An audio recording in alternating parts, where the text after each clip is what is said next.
Selamat pagi, senang sekali saya Rosmi Rahma kembali menjumpai Anda dalam program Redaksi 33. Kami akan menyajikan informasi penting untuk Anda dan berikut di antaranya. Kita awali Redaksi 33 edisi kali ini, mahasiswa Universitas Mula Warman melakukan demonstrasi menuntut uang tunggal kuliah gratis. Alasan mereka karena sudah memasuki 3 semester pandemi COVID-19 terjadi dan perkuliahan antara dosen dan mahasiswa hanya lewat online. Berikut informasinya.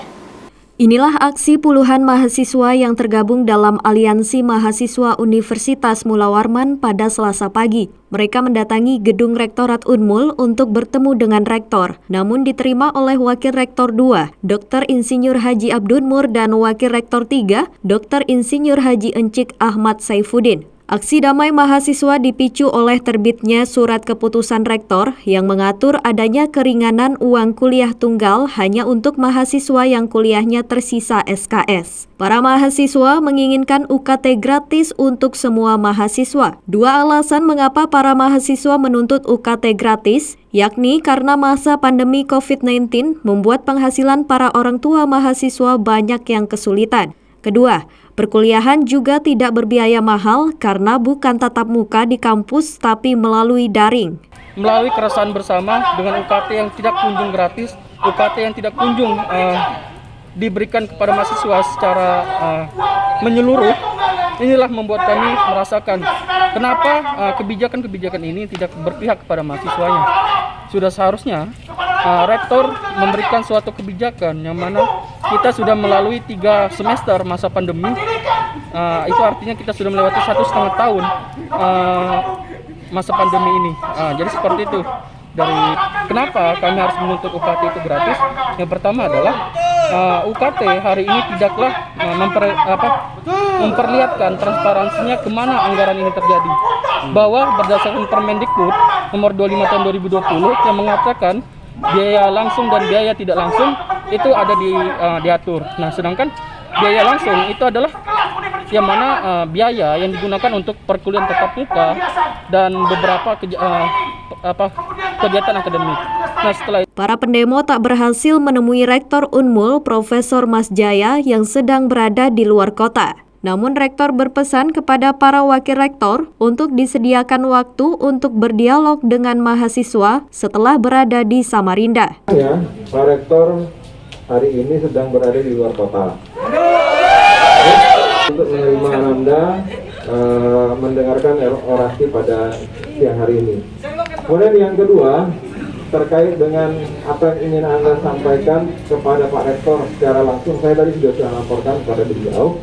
Ya, tentu saja beliau akan terbuka, ya, bila mana beliau ada di sini akan menerima Anda. Ambil waktu, ya, disampaikan kepada saya kapan Pak Rektor, kapan Anda akan bertemu dengan Pak Rektor dan kami akan mengecek jadwal Pak Rektor yang siap untuk bertemu dengan Anda. Tentu kita harus menerapkan protokol yang sudah ditetapkan pemerintah, ya kan? Sikap dari mahasiswa terhadap proses pendidikan di Indonesia, secara khususnya di Universitas Mula Warman terkait dengan beban uang kuliah tunggal. Jadi datang hari ini saya pikir mudah-mudahan memberikan manfaat dan berkah untuk adik-adik semua dan untuk kita semua dari Allah Subhanahu wa Ta'ala. Amin ya rabbal alamin. Perlu saya respon karena tadi sebetulnya lebih cepat lebih baik saya pikir, apalagi ini terkait tadi yang disampaikan dengan waktu pembayaran UKT yang berakhir tanggal 22. Tidak ada yang tidak mungkin kalau akhirnya dari sebuah proses komunikasi di antara adik-adik mahasiswa dan pimpinan universitas akhirnya harus mereschedule waktu pembayaran itu tersebut. Yang perlu kalian ketahui, SK Rektor ini timbul justru dari sikap dan inisiasi Pak Rektor untuk segera memberikan sebuah pedoman kebijakan UKT tahun semester genap ini. Selain menuntut Unmul menggratiskan UKT semester genap, mahasiswa juga menyuarakan transparansi anggaran serta menolak penerapan SPU atau sumbangan pengembangan universitas di kampus yang berada di Gunung Keluas, Samarinda itu. Tim Kaltim TV, Heriman melaporkan.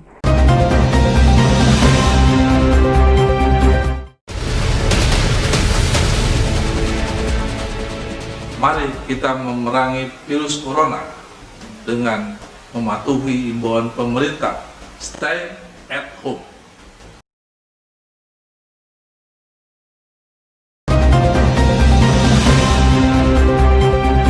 Sehari semalam dicari di Sungai Karangmumus, Samarinda, mayat Divin ditemukan mengapung di kolong rumah warga di tepi sungai. Remaja pria berusia 13 tahun itu hilang setelah berenang dengan 2 orang temannya. Berikut informasinya. Mayat Divin ditemukan sekitar pukul 11:10 waktu Indonesia Tengah. Jasadnya terlihat mengapung di bawah kolong rumah warga yang menjorok ke Sungai Karangmumus. Setelah berkoordinasi melalui komunikasi, tim SAR gabungan yang sedang melakukan penyisiran sungai langsung bergerak menuju tempat korban ditemukan. Mayat Divin dievakuasi tim SAR dengan cepat. Sebelum diserahkan kepada pihak keluarga, jasadnya dibawa ke Rumah Sakit Abdul Wahab Syarani untuk mendapatkan visum, sekaligus memeriksa apakah ada tanda-tanda kekerasan pada tubuh korban. Namun hasil pemeriksaan memastikan tidak ada kekerasan sebagai penyebab kematian korban. Selamat pagi Pak, mohon izin untuk perkembangan operasi H2 di anak tenggelam di Karangmumus. Baik, selamat siang. Dapat kami laporkan, kita update hari ini tanggal 11 Januari 2021. Untuk perkembangan tadi pada pukul 11.10 kami terima informasi dari rekan-rekan kita di Samarinda bahwa operasi SAR KMM 1 orang ini sudah ditemukan tadi pada pukul 11.10 dengan keadaan Mike Delta, dan sementara ini proses evakuasi sedang berlangsung menggunakan rubber boat milik unit Siaga SAR Samarinda. Direncanakan akan dibawa ke Rumah Sakit AW Samarinda untuk dilakukan otopsi dari pihak rumah sakit sendiri. Untuk lokasi penemuan kurang lebih jarak sekitar 3 km dari LKP. Dan untuk sementara ini tim yang melakukan pencarian terdiri dari unit siaga Samarinda, relawan, dan potensi terkait yang ada di Samarinda sana. Cerita duka itu berawal saat Divin yang berusia 13 tahun bermain-main dengan 2 rekannya, Rizky dan juga Kila, di Sungai Karangmumus, sekitar Jalan Pemuda 4 Gang Haji Nusu, Samarinda. Ketiganya kemudian mandi berenang di sungai, namun tidak begitu lama remaja itu terbawa arus dan hilang dari pandangan mereka. Laporan diterima tim SAR hari Minggu sekitar pukul 13:50 waktu Indonesia Tengah. Pelapornya adalah Ibu Betty Lavea selaku Ketua RT 30 di tempat lokasi kejadian. Operasi pencarian melibatkan unsur Siaga SAR Samarinda, Polsek Sempaja Selatan, relawan Kota Samarinda, dan juga warga sekitar. Sedangkan peralatan SAR yang diturunkan berupa rescue truck personel, rescue demak, rubber boat, dan mopel 40 PK, peralatan SAR air lengkap, dan juga alat komunikasi, termasuk menurunkan para penyelam. Tim Kaltim TV melaporkan.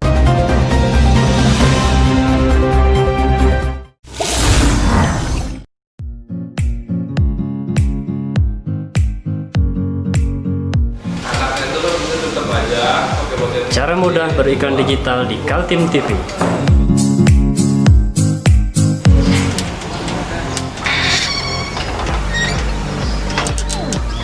Yang pertama, jadilah sahabat Kaltim TV.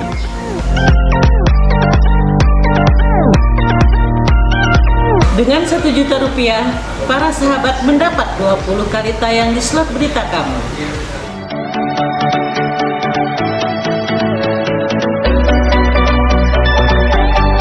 Dengan 20 detik dapat menjangkau 20.000 penonton.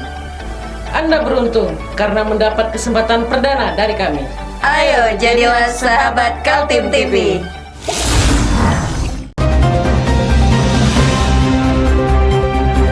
Kecelakaan laut terjadi di kawasan Bontang, tepatnya di Laut Serang Timur, kawasan spot favorit para pemancing. 3 orang yang selamat dan 1 orang hilang setelah perahu mereka ditabrak kapal tanker. Kejadiannya sekitar pukul 5.15 WITA saat mereka memancing sepanjang malam minggu di kawasan perairan Laut Serang Timur, Bontang.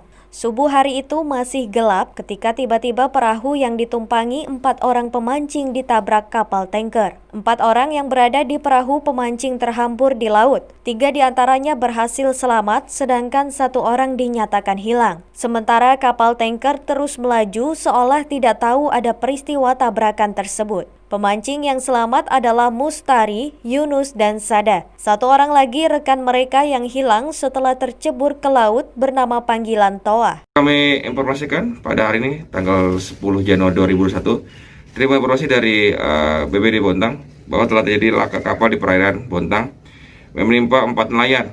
Kejadian adalah pada pukul 04.00 hari ini, 4 nelayan melaksanakan melaut di sekitar perairan Bontang. Namun pada pukul sekitaran tersebut, kapal mereka ditabrak oleh kapal tanker yang saat melintas di tempat mereka melaut. Korban atas nama Pak Mustari, Yunus, kemudian Pak Sada, dan Pak Toa. 3 berhasil selamat, tinggal 1 orang atas nama Toa belum ditemukan. Saat ini gabungan dari Posar Kutim melaksanakan koordinasi dan juga melaksanakan pencarian menggunakan RIP menuju LKP untuk menggunakan pencarian atas korban yang masih hilang. Demikian diinformasikan.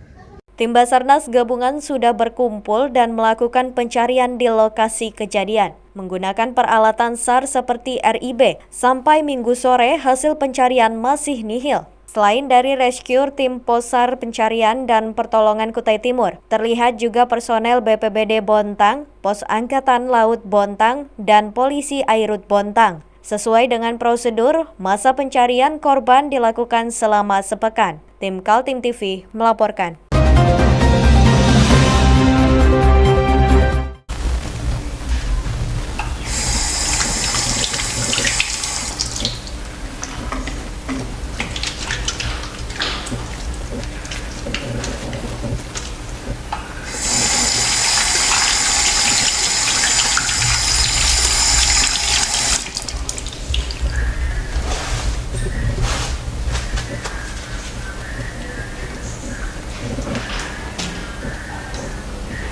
Meskipun di rumah saja, kita tetap selalu menjaga kesehatan, cuci tangan, menggunakan hand sanitizer. Ingat, mulailah dari diri sendiri.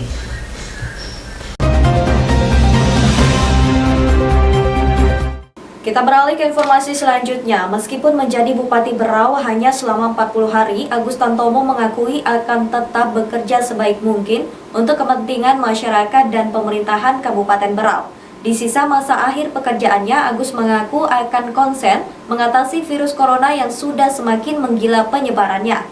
Inilah pernyataan Bupati Berau Agus Tantomo saat diwawancarai wartawan usai pelantikannya oleh Gubernur Kaltim Isran Nur di ruang Ruhui Rahayu, kantor Gubernur Kaltim Jalan Gajah Mada, Samarinda. Menurut Agus Tantomo, siapapun nanti yang menjadi pemimpin di Kabupaten Berau, konsentrasi terbesar tetap ada pada penanggulangan virus corona. Agus Tantomo akan menjadi Bupati Berau tersingkat, yakni sekitar 40 hari. Dia akan melepaskan jabatan itu pada 17 Februari 2021, bertepatan berakhirnya masa jabatan Bupati dan Wakil Bupati Berau periode 2016 hingga 2021. Meskipun berada di periode singkat, Agus mengakui akan memanfaatkan waktu yang tersisa secara maksimal, terutama untuk mengurus masalah COVID-19 yang penyebarannya begitu masif di Kabupaten Berau maupun di seluruh Indonesia. Kepala daerah manapun saat ini di Indonesia semua sedang berkonsentrasi menangani COVID-19. Saya juga di Berau, insya Allah kebetulan memang di Berau beberapa minggu terakhir masalah COVID ini agak menurun, sehingga saya sudah bertekad di sisa masa jabatan saya konsentrasi penanganan COVID. Saya sebenarnya sejak 3 minggu sampai 1 bulan terakhir sudah mengambil kebijakan yang sebenarnya lebih keras daripada kebijakan yang diambil di tingkat provinsi dan nasional. Jadi antaranya kemarin malam tahun baru kita memperlakukan jam malam, dan sampai hari ini masih berlaku larangan makan minum di luar, masih boleh take away. Berdasarkan data dari Satgas Penanganan COVID-19 Kaltim, Kabupaten Berau termasuk yang sedang mengalami peningkatan pasien aktif tinggi. Bahkan pada edisi 8 Januari terjadi penambahan kasus aktif sebesar 42 kasus. Saat ini berau kumulatif yang terpapar virus ada 1.569 orang dan yang dinyatakan sembuh 965 orang. Jumlah pasien positif meninggal dunia ada 17 orang dan pasien aktif yang dirawat isolasi mandiri maupun di rumah sakit ada 587 orang. Tim Kaltim TV, Hardin melaporkan.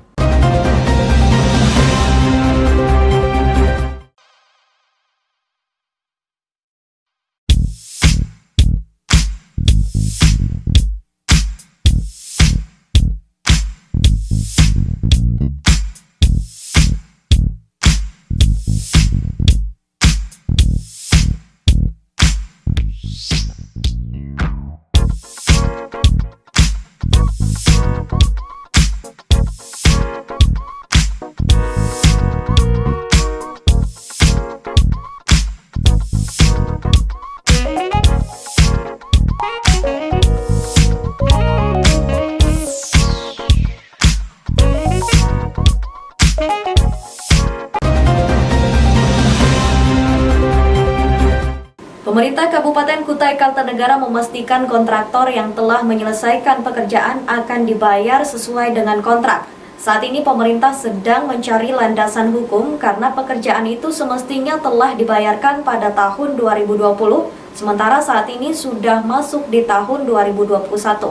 Berbagai isu bermunculan saat lebih 1.600 kontraktor yang menjadi rekanan pemerintah Kabupaten Kutai Kartanegara belum dibayar. Maklum, di kabupaten itu baru saja menyelenggarakan pilkada, sehingga ada-ada saja yang mengaitkan belum terbayarnya kontraktor karena uangnya untuk memenangkan pilkada. Tapi isu miring itu dijawab oleh Sekretaris Daerah Sunggono. Pemerintah Kabupaten Kukar berjanji memenuhi kewajibannya membayar seluruh kontraktor. Hanya saja perlu waktu antara Januari sampai bulan Maret, karena proses pembayaran memerlukan beberapa hal teknis yang harus ditempuh. Di antaranya lantaran pekerjaan para kontraktor pada tahun 2020, sementara saat ini sudah memasuki tahun 2021. Sekda mengatakan dia segera ke Jakarta membicarakan masalah tersebut dengan Kemendagri agar pihaknya punya landasan hukum untuk pembayaran tersebut. Pak Bupati, Pak Wakil sudah sampaikan kita akan berkoordinasi mungkin insya Allah hari Senin ke Jakarta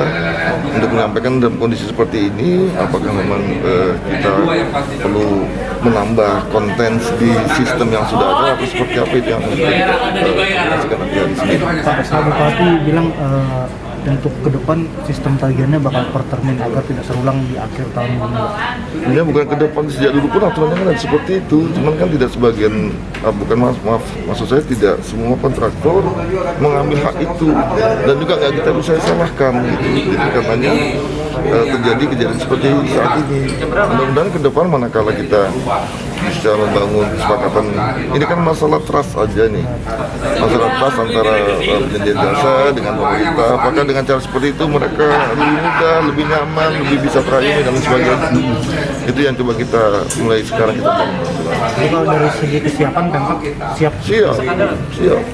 Saat ini sebanyak 1.624 hingga 1.714 kontraktor belum menerima pembayaran atas pekerjaan yang telah selesai dilakukan para kontraktor pada tahun anggaran 2020. Keterlambatan pembayaran bukan terkait masalah ketersediaan keuangan, tapi karena proses administrasi yang sangat banyak, sementara staf yang mengerjakan seperti memverifikasi perusahaan sangat minim. Di samping itu, para kontraktor juga banyak yang tidak mengambil uang pembayaran berdasarkan termin pekerjaan, tapi menumpuk dan menagih sekaligus pada akhir pekerjaan. Lantaran itu, Pemkab Kukar mengakui kekurangan staf yang memproses pembayaran para kontraktor. Pemkab Kukar mengakui akan mengevaluasi masalah tersebut agar tidak terjadi lagi pada tahun 2021. Perwakilan para kontraktor Andi Yusri merasa gembira karena Pemkab Kukar memberikan respon yang baik atas tuduhan para kontraktor. Total yang belum terbayar oleh Pemkab sebesar 305 miliar dan diharapkan sudah selesai sesuai yang dijanjikan, mulai Januari hingga Maret. Hari ini keluar sepakatan agreement yang sifatnya mengikat masing-masing untuk dilaksanakan, yaitu estimasi pembayaran di bulan Januari sampai Februari. Maret. Plus tanggalnya. Apalagi? Ini sudah cukup melegakan para kontraktor ya? Kami selaku warga negara Indonesia, warga negara yang baik, yang taat pada aturan dan hukum, ini sudah akan menjadi upaya kami, wujud protes kami, minta kepastian kami. Nah, setelah ada kepastian semacam ini kan tentunya kami. Tim Kaltim TV, Hardin melaporkan.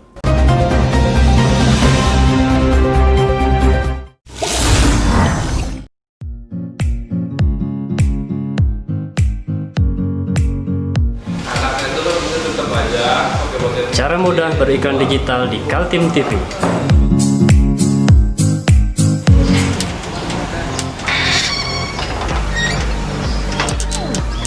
Yang pertama, jadilah sahabat Kaltim TV.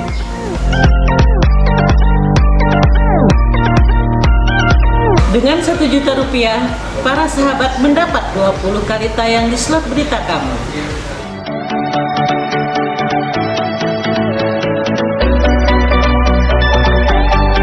Dengan 20 detik dapat menjangkau 20.000 penonton.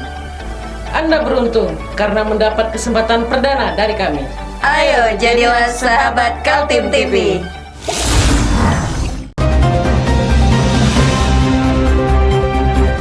Demikian redaksi 33 edisi kali ini. Informasi lainnya dapat Anda simak melalui situs website kami www.kaltim.tv, channel YouTube dan fanpage Facebook Kaltim TV. Jangan lupa untuk selalu patuhi protokol kesehatan. Saya Rosmi Rahma bersama kerabat kerja yang bertugas pamit undur diri. Selamat pagi dan sampai jumpa.